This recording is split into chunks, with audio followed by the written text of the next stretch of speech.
मेरे गुरुदेव की महिमा बड़ी अद्भुत निराली है। मेरे गुरुदेव की महिमा बड़ी अद्भुत निराली है भर जाती वो सब झोली जो जन्मों से ही खाली है भर जाती वो सब झोली जो जन्मों से ही खाली हैं। यहाँ तम की नहीं सत्ता, यहाँ हर दिन दिवाली है। यहाँ तम की नहीं सत्ता, यहाँ हर दिन दिवाली है। भराया लोक अंतर में, नजर में प्रेम लाली है।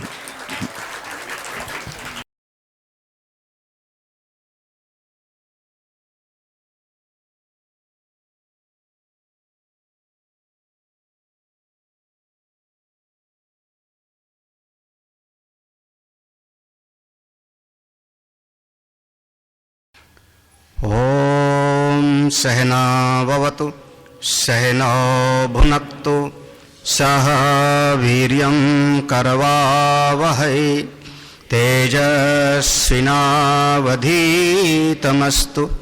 मा विद्विषावहै। ओम शांति शांति शांति। अखंडमंडलाकारं व्याप्तं येन चराचरं तत्पदं दर्शितं येन तस्मै श्री गुरवे नमः। अज्ञानतिमिरान्धस्य ज्ञानाञ्जनशलाकया चक्षुरुन्मीलितं येन तस्मै श्री गुरवे नमः। गुरुर्ब्रह्मा गुरुर्विष्णु गुरुर्देवो महेश्वरः गुरुर्साक्षात् परं ब्रह्म तस्मै श्री गुरवे नमः। त्वमेव माता च पिता त्वमेव बन्धोश्च सखा त्वमेव विद्या द्रविणं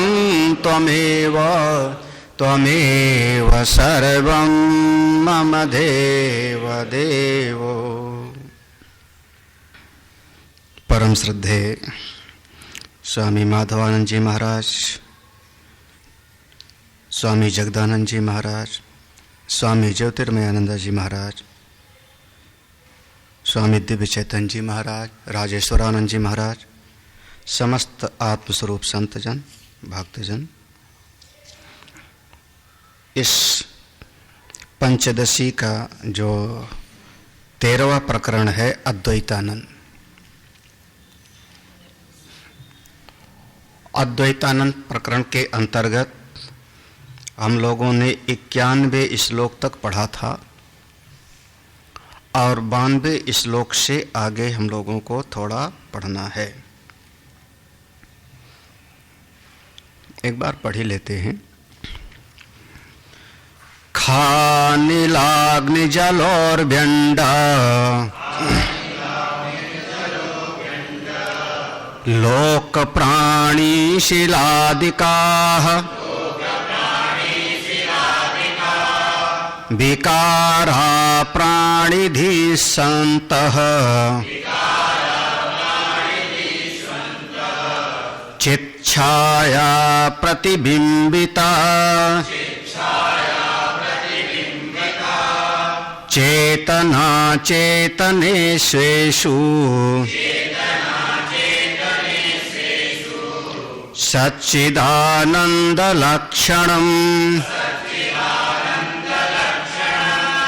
समानं ब्रह्म भिद्येते नाम रूपे पृथक् पृथक्।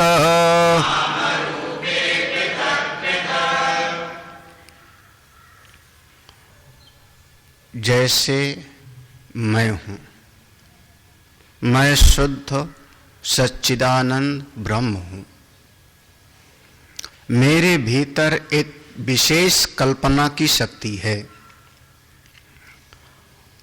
वही कल्पना की शक्ति जब अपनी कल्पना से एक नया संसार बना के उसमें रम जाता है तो उसको हम कहते हैं स्वप्न अवस्था। वही कल्पना की शक्ति जब शांत हो गई 4 घंटे तो हम कहेंगे निद्रा अवस्था में चले गए। तो जैसे मेरे भीतर कल्पना की शक्ति है, ऐसे उन नारायण के पास भी एक शक्ति है। हमारे भीतर कल्पना की शक्ति है, उनके पास में माया शक्ति है। वह जो ब्रह्माश्रय माया शक्ति है, वह शुद्ध चेतन पर ब्रह्म जब अपनी माया शक्ति को धारण कर लेते हैं तो ईश्वर संज्ञा पड़ जाती है और वो स्वयं परमेश्वर ये सारे जगत की रचना के लिए तैयार हो जाते हैं। सबसे पहले खम आकाश की उत्पत्ति हुई, फिर आकाश से अनिल वायु की, वायु से फिर अग्नि की, फिर जल की, उसके बाद ये पूरा ब्रह्मांड की उत्पत्ति हुई और ये तमाम तरह के लोक परलोक आदि बन गया। 6 लोक ऊपर, 7 लोक नीचे और बीच में हमारा मर्त्य लोक। इस लोक को हम भूलोक कहते हैं, मर्त्य लोक कहते हैं। जहां पर जीव मर ही जाता है उसका नाम हुआ मर्त्य लोक। इसके ऊपर 6 और लोक हैं, भुवाहा, स्वाहा, माहा, जाना, तप, सत्य। नीचे 7 लोक होंगे, अतल, बेतल, सुतल, तलातल, रसातल, पाताल इत्यादि। ये 14 लोक की सृष्टि हो गई। विशेष बात यही है कि पहले घर बनता है तो घर में रहने वाले आके गृह प्रवेश करते हैं। हाँ, ये नहीं है कि पहले आप रहने लगे फिर घर बनेगा, ऐसा नहीं मानते। और ऐसा अगर हम कभी करते हैं कि वहां रहते हैं तो फिर वहां झोपड़ी बनाते हैं, जहां रहते हैं वहां से थोड़ा बगल में फिर नींव बनाएंगे, एक किनारे रहने के लिए टीन सेट डाल देंगे, दूसरी तरफ कमरा बनाएंगे। हाँ, घर बन गया तो आप उसमें जाकर के एक दिन पंडित जी को बुलाए, गृह प्रवेश किया और जाके रहने लगते हो। उसी प्रकार से लोक परलोक सारे बन गए। जब सारे लोक बन गए तो इस लोक में रहने वाले प्राणी बन गए। हाँ, इसमें सारे प्राणी आ गए। अब जब सारे प्राणी आ गए तो प्राणी अपने साथ अपनी वासना, अपने कर्म लेके आए, अपनी पूंजी लेके आए। जो यहां जगत में प्राणी उत्पन्न हुए वो केवल जीव मात्र नहीं, बल्कि उनकी वासनाओं का, उनकी इच्छाओं का, उनकी कामनाओं की, कर्म की पूंजी भी साथ में आई। हाँ, आप गृह प्रवेश करते हो तो ऐसे थोड़े करते हो, पुराने घर का सारा गठरी उठा के ले आते हो, पूरा सामान। हाँ, छोड़ के नहीं आते हो। हाँ, पंखा तक खोल लेता है आदमी। हाँ, बल्ब भी खोल लेगा। तो ऐसे पूर्व का सारा संस्कार लेके आ गए। जब पूर्व का संस्कार लेके सारे प्राणी यहां पर लोक परलोक में भर गए, अस्थावर जंगम सब का सब, तो अब उनको भूख लगेगी, उनको भोग चाहिए, तो उनके लिए वनस्पतियां बन गई। फिर थोड़ा कठोर वस्तु बन गई, पत्थर आदि, जिससे घर बना सको। ये सारा का सारा नाम रूपात्मक जगत ये उस परमेश्वर की माया शक्ति से बन गया। ठीक उसी प्रकार से जैसे हमारी कल्पना शक्ति से सारा स्वप्न बन जाता है, बिल्कुल उसी प्रकार से। हाँ, बढ़िया शब्द प्रयोग कर रहे हैं। तो जब परमेश्वर की कृपा से ये 5 महाभूत बने, 5 महाभूत जड़ थे, जड़ हैं, आकाश भी जड़ है, वायु भी जड़ है, सब पृथ्वी भी जड़ है। इन 5 महाभूतों के विशेष मिलने से एक प्रक्रिया से हमारी 5 ज्ञानेंद्रियां बन गई, क्योंकि उनके बगैर हमको दुनिया दिखेगी नहीं। 5 कर्मेंद्रियां बन गई जिससे हम संसार का काम करते हैं, 5 प्राण बन गए जो जन्म से लेकर मृत्यु तक अनवरत काम करते रहते हैं, और 4 अंतःकरण बन गए। वो जो हमारे भीतर, जीव के भीतर 4 अंतःकरण बना, वह 4 अंतःकरण वह हौदे में रखे हुए जल के जैसे समझो। एक बाहर हौदा है, वो जल से भरा है, परात है, जल से भरा है, और ध्यान से देखेंगे तो सूर्य देवता का प्रतिबिंब उसमें पड़ने लगेगा। जो वह परात में चंद्रमा का प्रतिबिंब पड़ा, सूर्य का प्रतिबिंब पड़ा। भगवान कन्हई भी एक बार मचल गए, मैया मैं तो चंद खिलौना नहीं, और मैया ने जो है उनको परात में जो है पानी रख करके दिखा दिया। तो वह जो परात में, कठौते में जो जल में प्रतिबिंबित सूर्य और चंद्र है, वहां पर सूर्य नहीं है, वहां पर चंद्रमा नहीं है, वहां सूर्याभास है, चंद्रमा भास है, उसमें भासित हो रहा है। बिल्कुल उसी प्रकार से ये जो अंतःकरण बन गया, इस अंतःकरण में उस चेतना की छाया पड़ने लगी, तो उस चेतना में जो चित्त का छाया पड़ने लगी, उसका नाम दिया हमने चित्त छाया प्रतिबिंबिता। दूसरा शब्द प्रयोग कर लो, चिदाभास। हाँ, यही है ना, परमात्मा का 3 स्वरूप बताया ना, सत, चित्त और आनंद, यही ना। तो चित्त का उसमें आभास पड़ा, परमात्मा आके परात में डूब नहीं गया, वह सूर्य आके परात में, कठौते में डूब नहीं गया है, उसका आभास पड़ा है, और उस आभास से भी एक प्रकाश करने की सामर्थ्य निकलने लगती है। उसी प्रकार से यह जो अंतःकरण में उस चेतन का प्रतिबिंब पड़ने लगा, उसी को हम कह देते हैं जीव, उसी को नाम दिया जीव। अब जीव बन गया। ये जीव कौन हो गए? भगवान ने कहा और सब तो मेरी अपरा प्रकृति है, ये जो जीव है परा प्रकृति है। श्लोक याद आएगा किसी को? हाँ, महाभूतान्यहंकारो खम मनो बुद्धिरेव च अहंकार इति अम्मे भिन्ना। हाँ, तुरंत याद आना चाहिए कहाँ का है। फिर अपरेयमितस्त्वन्याम प्रकृतिम विद्धि में पराम जीवभूताम महाबाहो ययेदम यया इदम। इदम जगत, इस जगत को जो चला रहा है, जो धारित कर रहा है, कौन है? जीव। जीव जब तक हम हैं तब तक दुनिया दिख रही है, हम हैं तो आप दिख रहे हो, हम ही नहीं रहेंगे तो क्या? तो ये जो भीतर आया प्रतिबिंबित, वो चिदाभास। देखो, तो वो सब बन गया। वो किसने बनाया? वो माया शक्ति ने। जैसे हमारी कल्पना शक्ति ने स्वप्न बनाया, ऐसे भगवान की माया शक्ति ने ये सारा का सारा बना दिया, और सब बना करके वो मौज करता है। क्या भगवान की लीला है। हाँ, नहीं समझ आया? बच्चा होता है, छोटा बच्चा होता है, अपनी बहन के साथ खेलने लगते हैं। बहन ने घर बनाया मिट्टी से, भाई ले आ, वो मिट्टी लेके आता है। हाँ, छोटे छोटे हैं, 4 साल के, 3 साल के, समुद्र के किनारे बड़ी मुश्किल से उन्होंने घर बनाया। हाँ हाँ, ये हमारा जो है बगीचा है, यहाँ गैराज है, गाड़ी खड़ी करेंगे, यहाँ पर रसोई है, यहाँ पर जो है हमारा ड्राइंग रूम है, ऐसे सब घर बनाया बढ़िया बढ़िया। अच्छा, घर बन गया तो क्या कर रहे हैं? वो घर बन गया, आप दूर से किसी ने पूछा बच्चे क्या कर रहे हैं, तो माँ बाप कहते हैं बच्चे खेल रहे हैं, बच्चे आपस में खेल रहे हैं। हमारा कई बार उसमें बच्चों में भी होता है, दूसरा बच्चा देखता है इसका घर बढ़िया बन गया तो इसे उंगली से उसका गिरा देता है। उसका घर बढ़िया बन गया तो उंगली से गिरा देगा, और जब गिरा देगा तो उसके लिए तो जीवन मरण का सवाल हो जाएगा। मेरा घर कैसे तुमने गिरा दिया, हम तो अभी तुमसे जो है उठापटक हो जाएगी, लड़ लो, कुश्ती कर लो। उनके लिए जीवन मरण का सवाल है।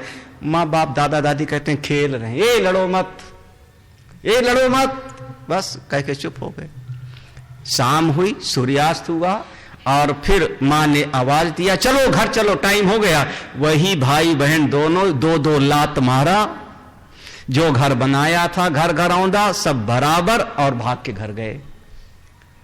आप अपना बनाया हुआ घरौंदा कब लात मार के जाओगे अपने असली घर? अभी समझ में आया कि नहीं? असली घर कौन सा? बच्चे खेल रहे थे, असली घर में चले गए ना, उसको गिरा के जिससे खेल रहे थे। आपका इस जगत में जो 84 लाख में आना जाना है, ये खेल खिलौना है। और अगर ज्ञान प्राप्त कर लो तो मारा आपने 2 लात और चले कहां गए? असली घर कौन सा? कौन सा असली घर? पढ़ो श्लोक, चलो। चेतना चेतनेषु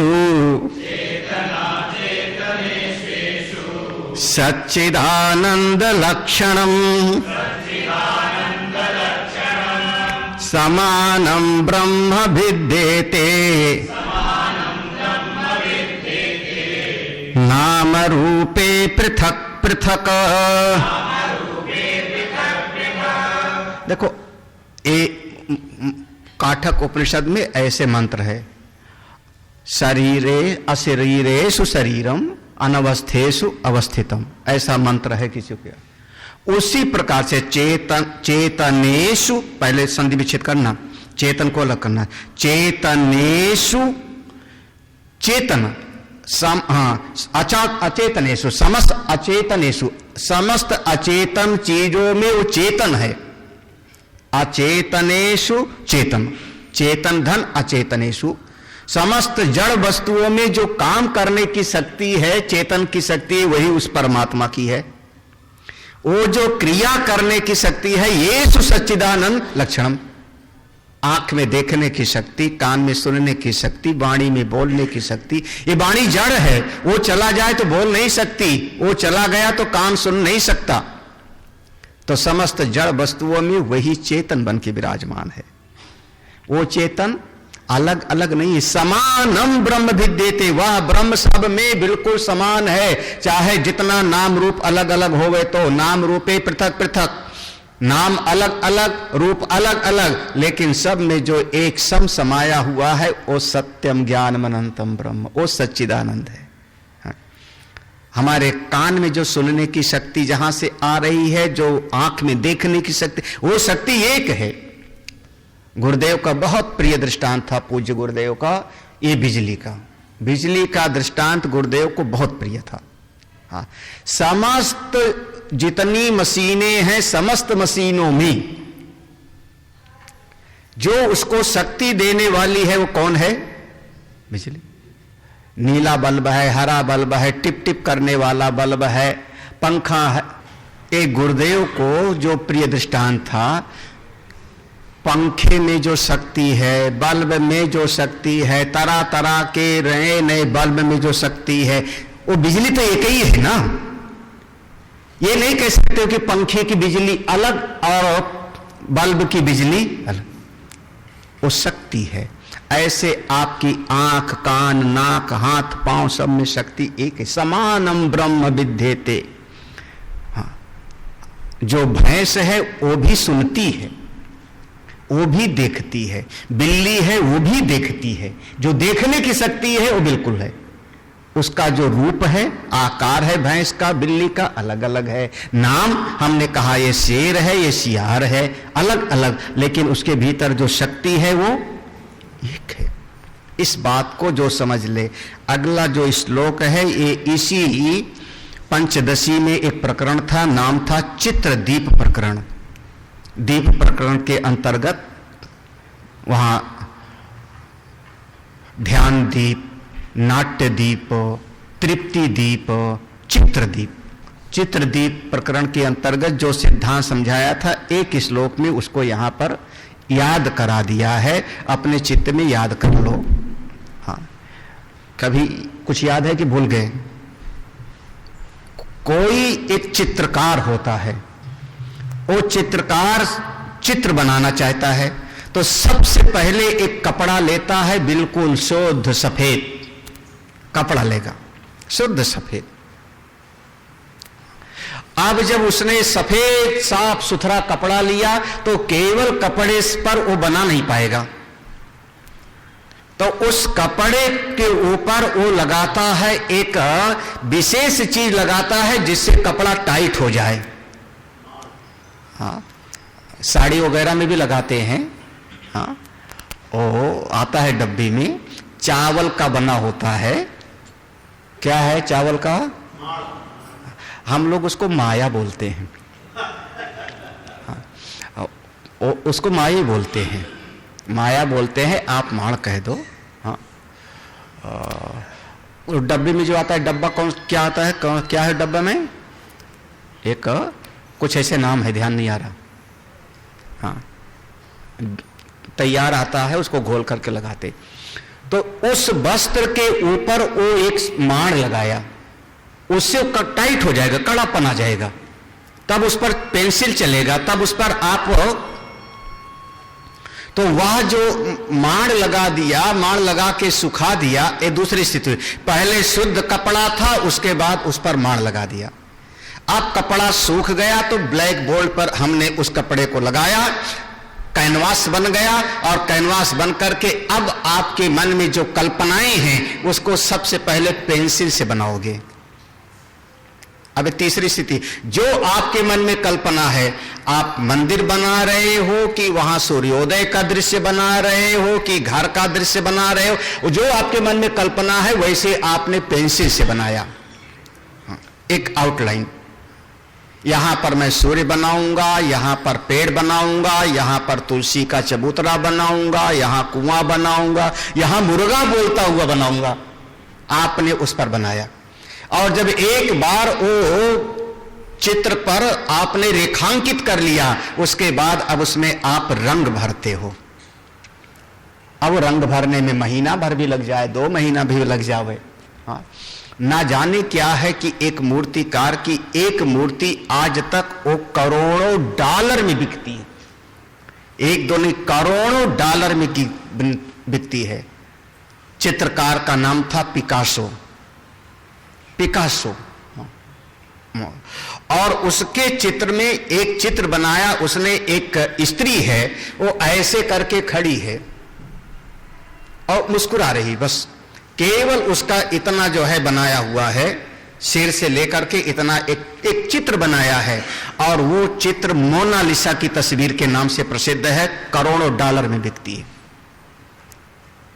करोड़ों डॉलर। वो क्या है पता नहीं हमको, हमको नहीं पता उस पे क्या है, लेकिन उसकी कीमत सुनकर के आश्चर्य लगता है कि एक तस्वीर सैकड़ों करोड़ डॉलर की खरीदने वाले हैं। अब वो है, तो ऐसे पेंटर ने उसमें एक चित्र बनाया, जैसे अब पेंटर ने चित्र बनाया बिल्कुल तैयार हो गया चित्र।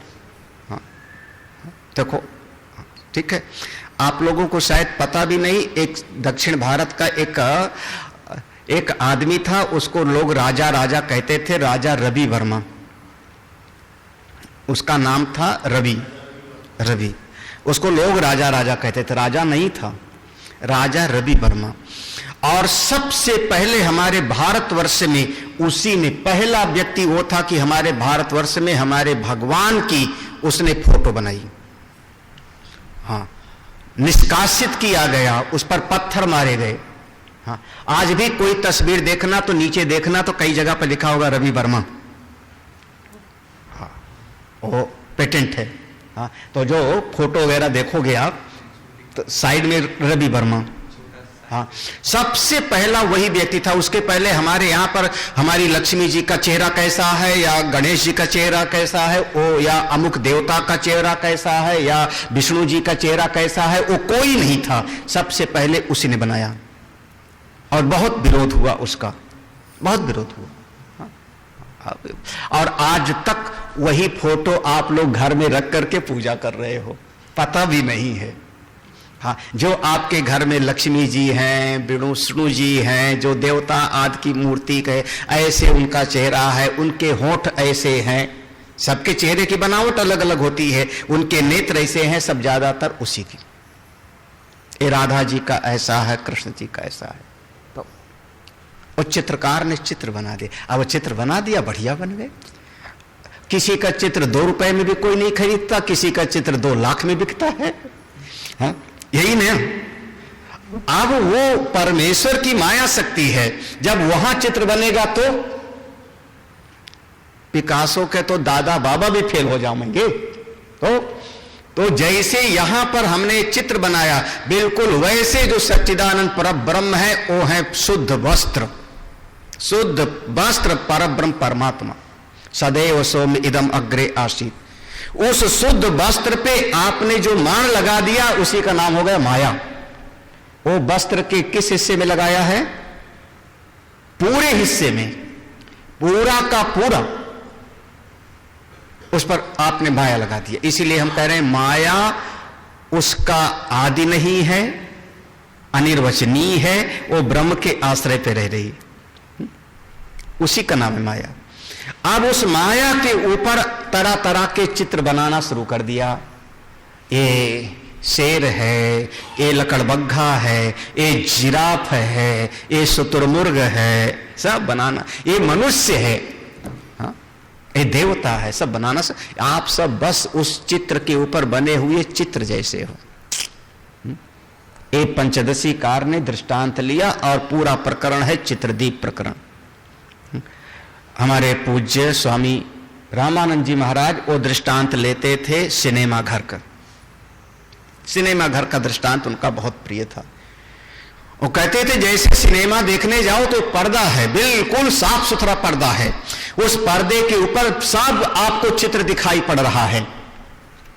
गांव भी दिख रहा है, नगर भी दिख रहा है, कार भी दिख रही है, लड़ाई झगड़ा भी दिख रहा है, युद्ध भी दिख रहा है, प्रेम भी दिख रहा है, सब दिख रहा है।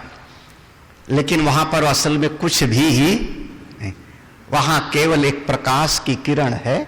उस प्रकाश के सामने एक रील चल रही और सब दिखाई पड़ता है कुछ दिखता है पर्दे पर, पर्दे पर दिखता है। पर्दे पर तो कुछ भी नहीं है। अगर रील भी है तो कहीं पीछे होगी, अगर रील भी है, प्रकाश भी है तो पीछे है। जहां दिख रहा है वहां तो नामो निशान नहीं है, ना वहां पेड़ का, ना वहां पर युद्ध का, ना कुछ भी नहीं जहां दिख रहा है पर्दे पर। रील भी पीछे। कभी देखा है प्रोजेक्टर रूम? सिनेमा घर का प्रोजेक्टर रूम कहते हैं उसको। प्रोजेक्ट करता है, प्रक्षेपण करता है, उसका नाम है प्रोजेक्टर रूम। हाँ, एक प्रकाश की किरण फेंकी जाती है, उस प्रकाश की किरण के सामने एक रील चलती है, बस। हाँ, जहां दिख रहा है वहां कुछ नहीं, जहां दिख रहा है वहां कुछ नहीं। हाँ, इसलिए जहां आपको ये दिख रहा है यहां है ही नहीं। अरे आप भूल गए, श्लोक पढ़ो, अब समझ जाओ। हाँ, अब थोड़ा सा जो है हम लोग जो है जल्दी जल्दी समझ लो। ब्रह्मणे ते नाम रूपे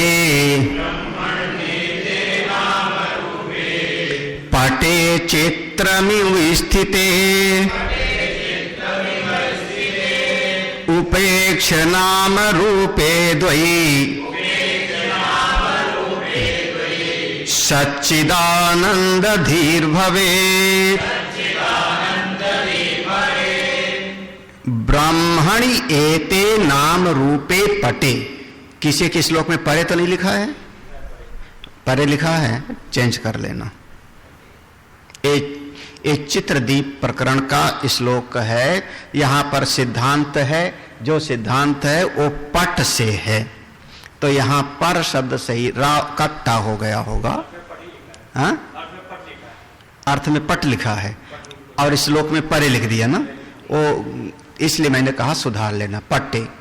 हाँ, तो ब्रह्म एते नाम रूपे, ऐसे करो, एते नाम रूपे, एते नाम रूपे, ये सारा का सारा नाम रूपात्मक जगत ब्रह्मणि पटे, ब्रह्म रूपी पर्दे पर, ब्रह्म रूपी पर्दे पर चित्रम इव, चित्र के जैसे बने हैं। ब्रह्म रूपी पर्दे पर ये सारा का सारा नाम रूपात्मक जगत चित्र के जैसे है। क्या करो? करूं क्या? बोले नाम रूप की कर दो उपेक्षा। उपेक्ष द्वयी, किसका? नाम रूपी, नाम और रूप की उपेक्षा करो। और मन कहां लगाओ? बोले सच्चिदानंद धी, अपने मन को सच्चिदानंद उस ब्रह्म में लगाओ ना, उस पर्दे पर ध्यान दो ना, असली चीज को देखो ना। हाँ, नकली चीज में क्यों रम रहे हो जी? हाँ, सच्चिदानंदीर भवेत, नाम रूप की उपेक्षा और चित्त को पक्का कर लो अपने स्वरूप में। जितना आप अंतर्मुखी होते जाओगे उतने आप आनंदित होगे, उतने आपका शोक मोह कम हो जाएगा। पहले भी आया था ये प्रसंग, पहले भी आया था, उपेक्षा करो किसकी? नाम और रूप की। अब देखो फिर से इसी बात को बार बार दोहराएंगे। नाम रूप की उपेक्षा माने समझते ना? उपेक्षा माने क्या? उपेक्षा माने अपेक्षा और उपेक्षा।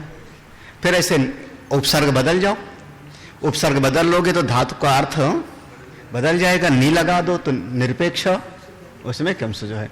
हाँ, तो अन्न लगा दो तो अनपेक्ष, सुचिर दक्ष। तो उपसर्ग लगाते जाओगे तो धातु बदलता जाएगा, अर्थ बदलता जाएगा धातु का, है ना? तो उपेक्षा। हाँ, हमें आपसे कोई अपेक्षा नहीं, मतलब हम आपसे कुछ चाहते नहीं, बस इतना कि आप हमको प्रणाम करो। तो प्रणाम करो ये क्या है? यही अपेक्षा है। हमें आपसे कोई अपेक्षा नहीं, कुछ नहीं चाहिए, लेकिन तुमने थैंक्स तक बोला नहीं, पानी पी लिया, चाय पी लिया, हद हो गई। हाँ, चाय पिला दिया तुमको, हमसे तुमको कुछ नहीं चाहिए, तुमसे हमको कुछ नहीं चाहिए, कोई अपेक्षा नहीं। अरे कम से कम थैंक्स तो बोल दो, चाय पिए हो, समोसा खाए हो। बोले इसी का नाम हो गया अपेक्षा, इसी का नाम है अपेक्षा। अपेक्षा माने कुछ भी चाहना, कुछ भी भीतर भावना होनी कि हमको इससे मिले। उपेक्षा यहां पर एक तरीके से ईक्षण के अर्थ में है ना, देखने के अर्थ में। उप माने समीप, बस समीप से देखो। उपेक्षा समीप से देखो, कुछ करो मत, कोई एक्शन ना हो और समीप से देखो। क्या मतलब हुआ? कुछ करो मत, आपका मन शांत होवे और सो भी मत जाओ। सो गए तो फिर उपेक्षा कैसे करोगे? हम बगल में निद्रा में सोया हुआ है, उसके बगल से कोई चला गया तो क्या उपेक्षा थोड़े हो गई? वो तो देखा ही नहीं। उपेक्षा, उप समीप, ईक्षण धातु, तो देखो ठीक से, साक्षी। हाँ, चल अब आए जगह पे, अब आए दृष्टा भाव में, साक्षी भाव। बस आप क्या बात है महाराज। हमारे यहां संतों की एक परंपरा चली, उदासीन परंपरा, उदासीन संप्रदाय। उत आसीन, बिल्कुल शांति से बैठे रहो। आया राम गया राम। वो आया भगत, 11 रुपया चढ़ा गया। खुश मत हो जाओ अंदर से, अंदर से खुश मत हो जाओ, भगत चढ़ाने आया था। फिर अंदर से दुखी मत भी हो जाओ कि 11 ही चढ़ाया, आज के जमाने में 11 की कोई कीमत है? हाँ, तब तक बगल से कोई आया, बगल से कोई आया और 11 रुपया उठा के चल बड़ा। हाय हाय दोस्त आदमी। हाँ, बिल्कुल आप बैठे रहो। ये सारा जगत अपनी महिमा में चल रहा है, चलाने वाला कोई और है। आप कोई जब किसी भी प्रकार से, कोई भी भीतर से उसके प्रति प्रतिक्रिया नहीं देते हो तो इसी का नाम हो गया उपेक्षा। ना हे ना उपादे, ना पकड़ना है और ना उसको हो छोड़ना। हे उपादे बुद्धि रहित का नाम उपेक्षा है। हमको कुछ ना पकड़ना है ना छोड़ना ही है, छोड़ना भी नहीं, भगाना भी नहीं है। अब ठीक है, नहीं समझ आ रहा? हम यहां से सड़क से निकलते हैं, जैसे निकलते हैं तो वहां सड़क पर एक आमलेट की दुकान लगाता है ठेला पे, और शाम को उधर से ठेला लेके आता भी है। अब हम देख लेते हैं, क्या करें? उससे लड़ें कि सड़क पर क्यों लगाता है? लड़ें? जिंदाबाद मुर्दाबाद करें? क्या करें फिर? अच्छा लेके खा लें, फिर थोड़ा चख लें, हमको भी कैसा स्वाद होता है। हाँ, ये दोनों गड़बड़ है ना। बस चुपचाप बगल से गुजर गए। दुनिया से गुजरा हूं, दुनिया का तलबगार नहीं हूं, बाजार से गुजरा हूं पर खरीदार नहीं। उपेक्षा। यहां से जैसे चलोगे आप, एक ऐसी जगह आती है जहां पौवा मिलता है। आप कोई पूछे कहां जा रहे हो, बोले सत्संग सुनने, आश्रम, बोले पौवा वाली दुकान है, पियोगे?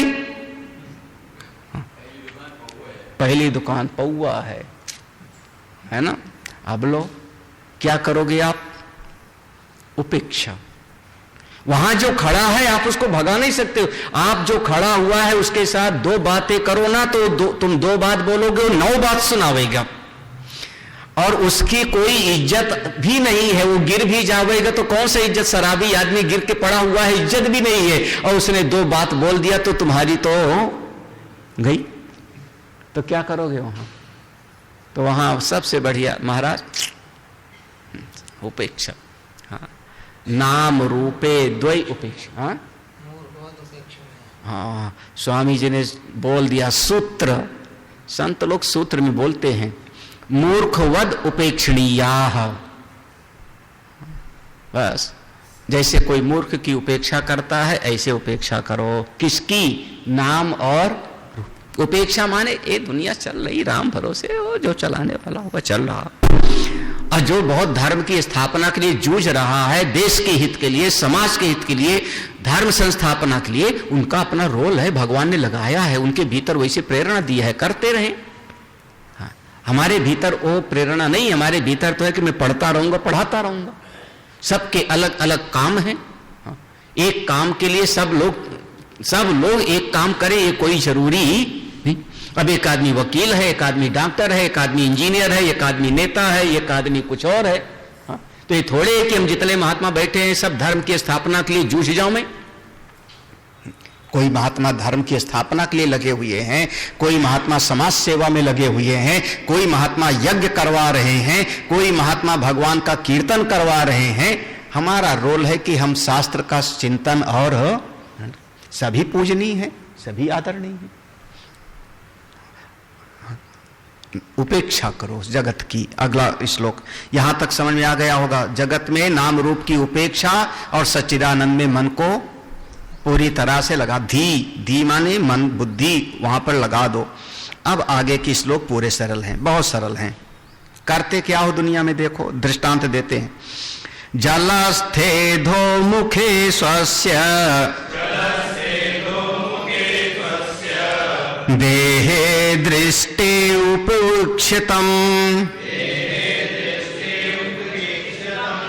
देहे दृष्टिप्युपेक्षितम्,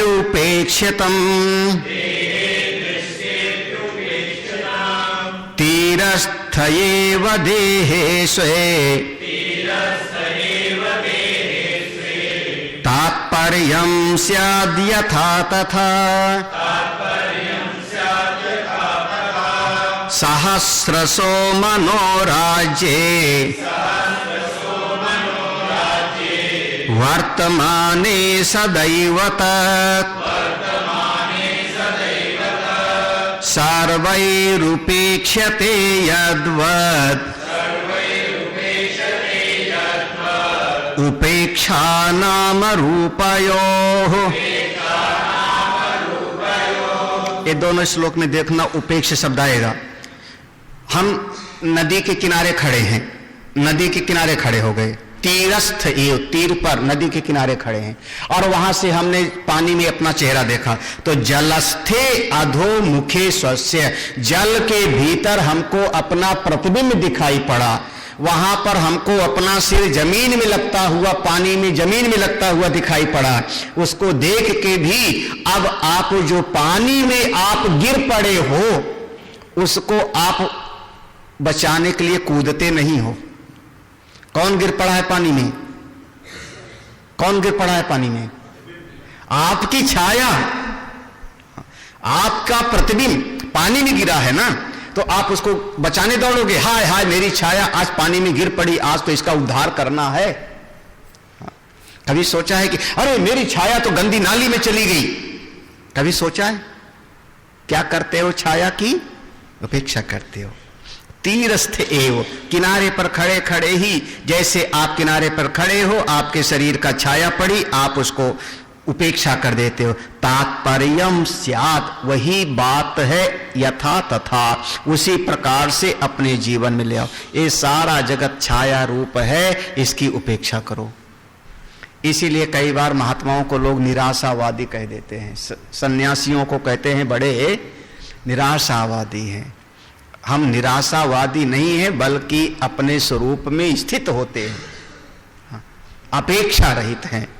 हाँ, अरे आप अच्छा करते नहीं। आप एक बात बताओ, आप घर में बैठे हो, सवेरे सवेरे चाय पी रहे हो, सवेरे सवेरे चाय पीते पीते मन में हजारों विचार चले कि ये करना है, ये करना है, ये करना है, ये करना है। एक दो नहीं, हजारों विचार। सब कर लेते हो रोज? सवेरे चाय पीते समय जितना मन में आता है सब कर लियो? कोई एक आदमी हाथ उठाओ, सब कर लियो दिन में? हाँ, हाँ। कितनी बार कहते हो सोचा था सवेरे भूल गए, अमुक को फोन करना था याद नहीं रहा। यही ना मतलब, मन में आप श्लोक देखना, सहस्रो मनोराज्य वर्तमाने, आपके मन के भीतर हजार हजार बातें आती हैं। सहस्रसो माने हजारों बातें कहां आई? आपके मन में आई, कल्पना किया वर्तमान में। लेकिन सर्वैः उपेक्षते यद्वत्, आप सबकी कर देते हो।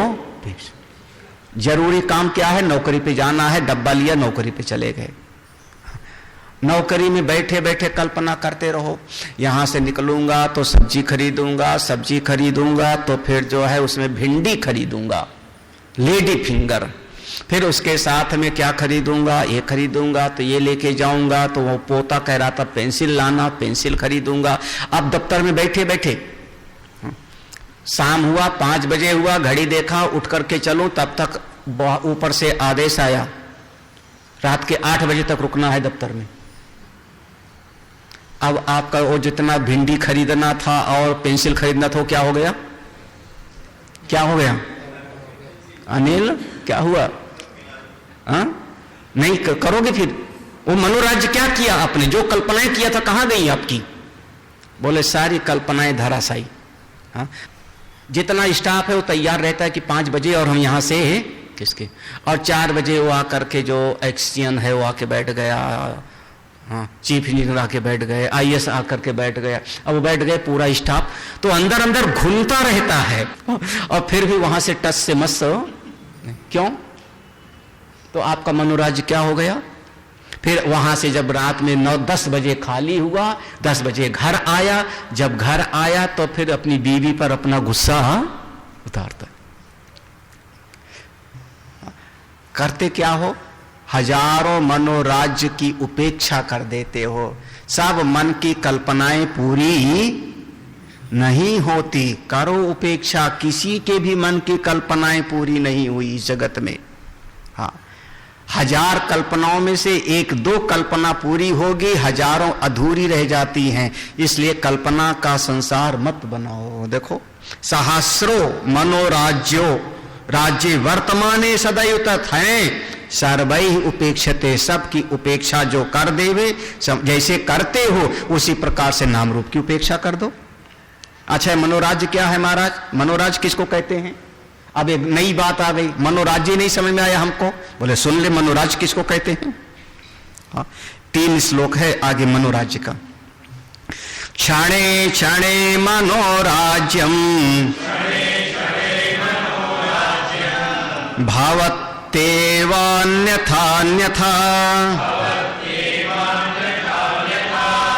गतं गतं पुनर्नास्ति व्यवहारो बहिस्तथा न बाल्यं यौवने लब्धं यौवनं स्थाविरे तथा मृता पिता पुनर्नास्ति नायात्येव गतं दिनम्। कितना आसान सा है, श्लोक बहुत आसान है, ये बहुत आसान है। कठिन वाला प्रसंग हो गया पूरा, इसलिए घबराना मत, अब कठिन वाला नहीं आएगा, अब बहुत आसान वाला है। क्योंकि गुरु पूर्णिमा आ रही है ना, इसलिए आसान हो जाएगा।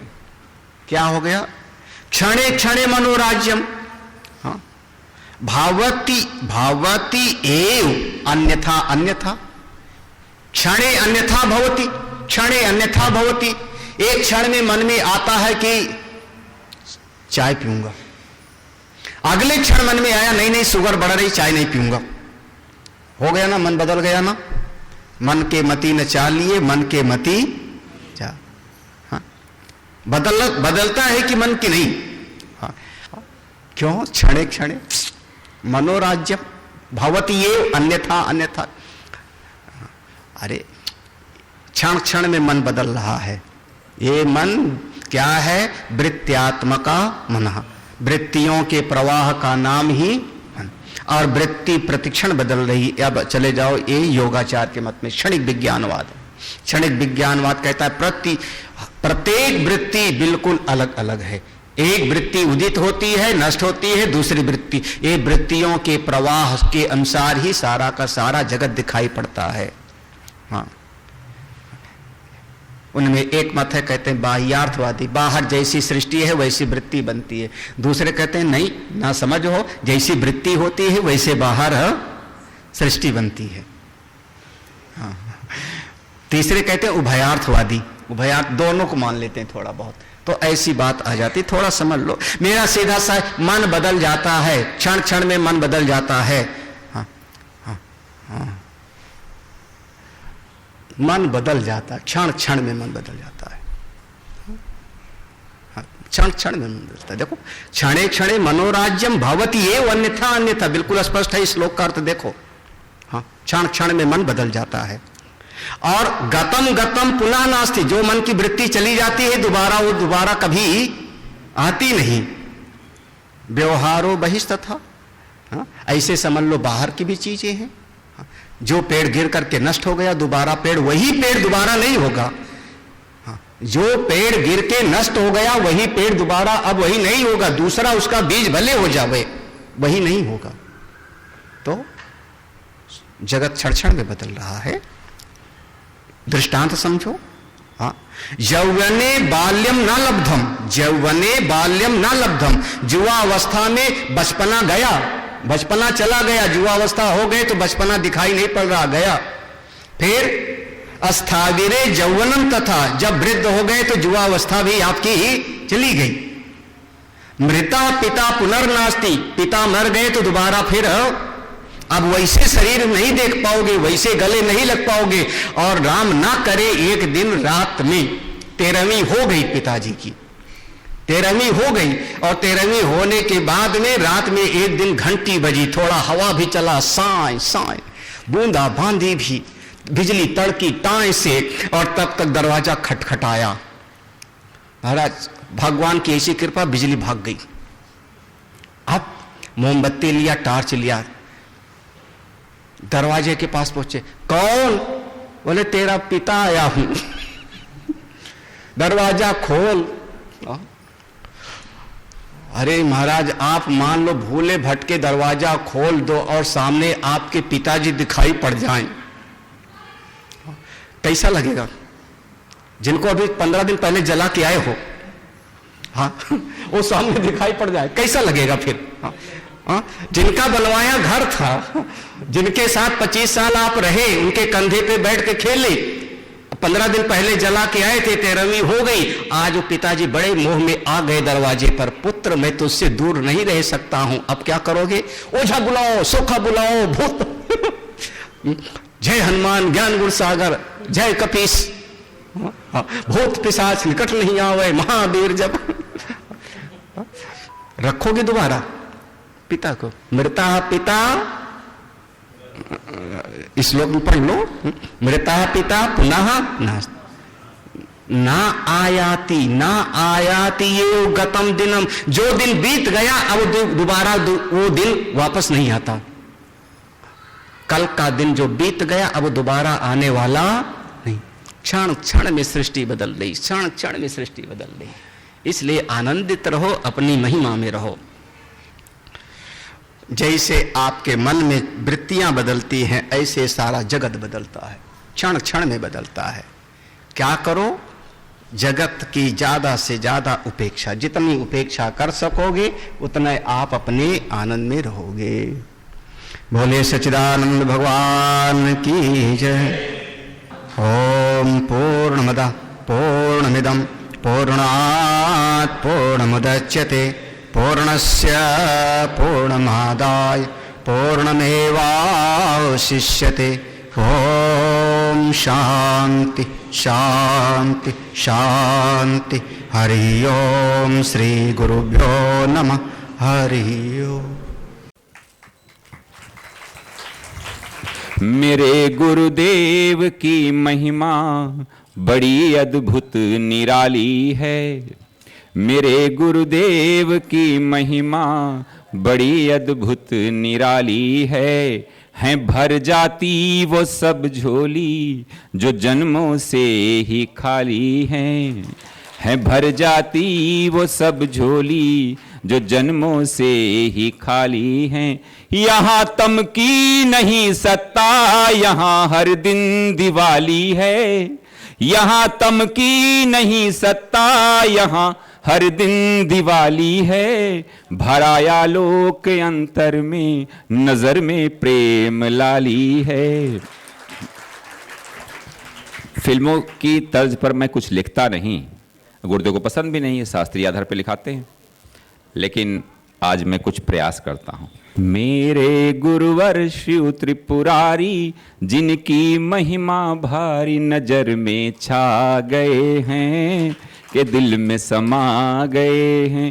हो मेरे गुरुवर शिव त्रिपुरारी, जिनकी महिमा भारी नजर में छा गए हैं के दिल में समा गए हैं। ओ मेरे प्यारे गुरुवर, जीवन बना था संग्राम रे। ओ मेरे प्यारे गुरुवर, जीवन बना था संग्राम रे। खिलती हुई सुबह भी लगती थी जैसे कोई शाम रे। भूल गए दुख दर्द बीमारी, मिट गई चिंता सारी, शरण तेरे आ गए हैं, प्रेम रस पा गए हैं। हो मेरे गुरुवर शिव त्रिपुरारी, जिनकी महिमा भारी नजर में छा गए हैं के दिल में समा गए हैं। आया जो दर पे तेरे, पाया परम की सौगात रे।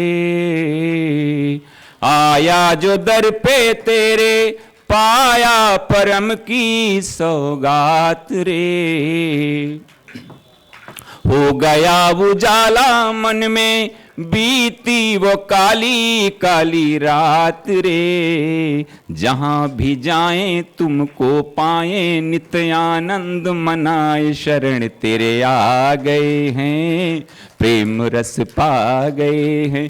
गुरुवर की करुणा कृपा, मिट गए सब दुख द्वंद। धन्य धन्य तुम धन्य हो मेरे सद्गुरु अभया। परम पूज्य आनंद कंद सद्गुरुदेव भगवान के द्वारा संस्थापित आर्ष विद्या गुरुकुलम का अभी एक लघु परिचय आपको प्राप्त हुआ। आइए अब अपने सद्गुरुदेव भगवान की ही अमृतमयी वाणी में आर्ष विद्या गुरुकुलम की एक झलक देखते हैं। पूज्य गुरुदेव की कृपा से और परमपिता भगवान की कृपा से मन के भीतर एक भाव पैदा हुआ कि समस्त जीवों का हित हो, साधना के मार्ग पर सभी लोग अपने आगे बढ़ें। जो जीवन का परम प्रयोजन है, आत्यंतिक सुख की प्राप्ति और पूरी तरह से जीवन में से दुख की निवृत्ति, इसी उद्देश्य को लेकर के यह श्री शौनक आर्ष विद्या प्रन्यास नाम का एक संस्था गठित की गई सन 2002 में, जिसके अंतर्गत ये आश्रम का निर्माण 2002 से शुरू हुआ। साधना के इसमें 3 स्वरूप होते हैं। कर्म के मार्ग में साधना हो, इसके लिए यज्ञशाला का निर्माण किया गया। हमारा मन भगवान के साथ में जुड़े, भाव के साथ में भक्ति करें, इसके लिए दक्षिणामूर्तेश्वर भगवान शिव की स्थापना की गई। और मनुष्य के जीवन में बहुत सारी समस्याएं उसके अज्ञान से आती हैं, भ्रम से आती हैं।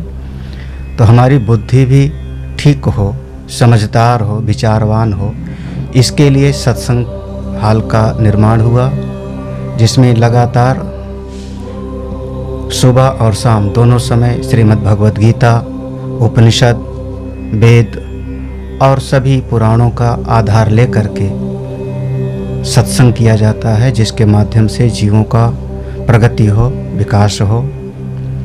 आश्रम की विधा में एक गौशाला का भी निर्माण किया गया वर्तमान में, जिसमें लगभग 35 छोटी बड़ी गौवें हैं। जब तक कोई भी व्यक्ति भारतीय संस्कृति में संस्कृत विद्या को, संस्कृत भाषा को नहीं समझेगा, तब तक शास्त्र में और वेद में प्रवेश नहीं होगा। इसलिए बच्चों से ही यह संस्कार आगे बढ़े, इसके लिए संस्कृत पाठशाला बनाई गई, जिसमें संस्कृत विद्या का ज्ञान प्रदान किया जाता है। और इन्हीं बच्चों में से कोई न कोई आगे बढ़कर के ब्रह्म विद्या को प्राप्त करता है, करेगा, जिसका जीवन परम कल्याणकारी होएगा, उसके अपने लिए भी और समाज के हित लिए भी। जीवन का मूल सूत्र यही है, सर्वे भवन्तु सुखिनः, सर्वे सन्तु निरामया, सर्वे भद्राणि पश्यन्तु, माँ कश्चित् दुःख भाग् भवेत्। ओम शांति शांति शांति।